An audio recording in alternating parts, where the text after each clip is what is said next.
Welcome to A Day in History. Today we'll be examining the presidency of Mr. Andrew Jackson. Let's stop in.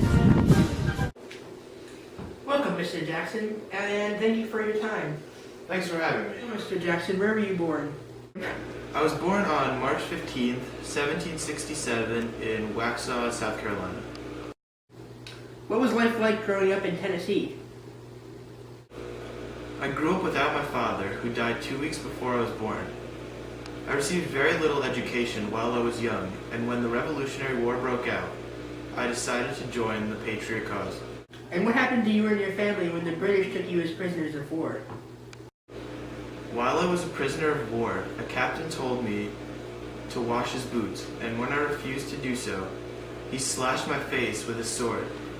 Though I survived the war, my mother and 2 brothers did not. When did you decide to become a politician? I studied law at Salisbury, North Carolina, and was admitted to the bar. I became a prosecutor in Tennessee and unfortunately lost a lot of money in 1795. What was your first major political position? First major political position that I held was a member of the House of Representatives when Tennessee became a state. And you decided to run for senator after you had resigned? I resigned from my post when my friend and mentor, William Blount, was expelled from the Senate. I decided to run for a spot in the Senate, which I won, but resigned from shortly after due to my financial problems. What did you do after your resignation from the Senate? After my resignation, I became a judge for the Tennessee Superior Court, where I spent 6 years before the War of 1812 broke out. What were some of your major accomplishments as a general during the War of 1812 and the First Seminole War? I defeated Native Indian forces at the Battle of Horseshoe Bend and protected New Orleans from British invaders, and only lost 71 men, compared to the British who lost 2,000 men. What happened when you first ran for president in 1824? When I first ran for president, I beat John Quincy Adams in the Electoral College, but I didn't have enough votes for a majority. The vote went to the House of Representatives, which was convinced by Adams' friend Henry Clay to vote for Adams. Why did you decide to split from the Jeffersonian Republicans to form the Jacksonian Democrats? I felt like the National Republicans were straying from Thomas Jefferson's original ideas on how the government should be run, so I formed my own party. Do you think your accomplishments as a general affected your running for president in 1828? Well, I think it did in some respects. Some of the new voters who hadn't voted before liked the idea of someone new running the government, and I guess they thought a general would be a good choice. What happened on your inauguration day? I was barely finished reciting the oath of office when crowds charged towards me to congratulate me. Thankfully, we were able to get the situation under control. Many people claim that you overused the spoils system and chose inexperienced men to be your presidential appointees. What do you have to say about your choices? I felt that any intelligent person could be a successful public official, and that the rotation in government would prevent a small group of wealthy, well-connected men from controlling government.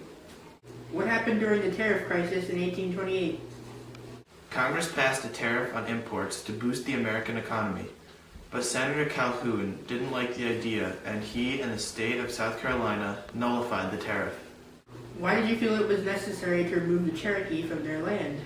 I felt that since all past attempts to incorporate Indians into society failed, we needed to move them away from our civilized community so we could prosper. Do you feel like you mistreated the Indians when you removed them from their land?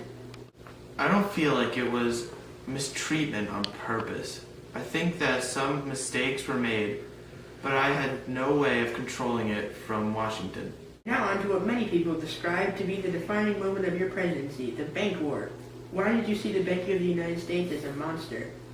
I felt it was controlled by a small group of wealthy Easterners who took the rights of ordinary citizens and was too greedy and powerful. You realize the National Republicans were trying to use your choice of vetoing the bank charter against you in the 1832 election? Yes, I knew it was a trap, but I didn't get the name Old Hickory for an inability to make tough decisions. It turns out that you still won the election despite the political trap the National Republicans set for you. Were you surprised by this? Not really. I had a ton of support back then, and I knew that nothing would change that. At the end of your second term, you decided to save some money, or take some money from the National Bank before it closed and put it in weaker banks. You also made the decision to only accept gold and silver to purchase public lands. Both of these actions caused problems on your successor. Do you regret these actions? I did what I thought was right, and it just didn't turn out the way I hoped it would. It was another tough decision, but it was the one that I had to make to improve the economy. In your opinion, do you think you achieved all you set out to do during your presidency? We can always look back at what we did and say, if only I hadn't done that. But I don't do that. I take responsibility for my actions.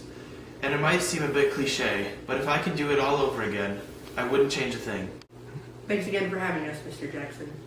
Thanks again for having me. Well, there we have it.